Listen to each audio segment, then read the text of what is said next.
to seeing in the trade debate stories, right, of workers whose companies maybe have a factory or some kind of shop here in the US and some kind of shop maybe in Mexico or some other country, right, where the strategy is really one that is attempting to make both workers on both sides of that equation a little bit more precarious, strategy that pits those workers against each other instead of one that sees those workers as on the same side of the argument, right? And I just wonder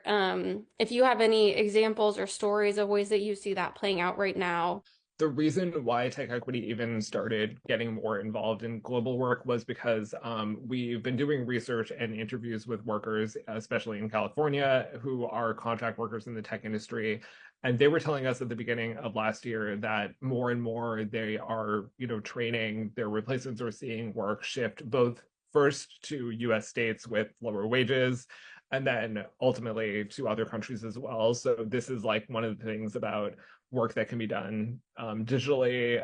is that it can happen almost anywhere. So a lot of companies are actually pretty clear on the record that they're just looking for the jurisdictions with like the most attractive environment, like the least worker organizing, the lowest wages to shift this work. So that's very clearly happening here as well. And one of the things that though is exciting is that there are workers who do similar job responsibilities here in the US who are, involved in the Alphabet Workers Union, which Alphabet is the parent company of Google. There are people also organizing with a group called Turk Opticon, which originally started organizing people who work for a very small platform within the whole umbrella of Amazon called Amazon Turk, which is really just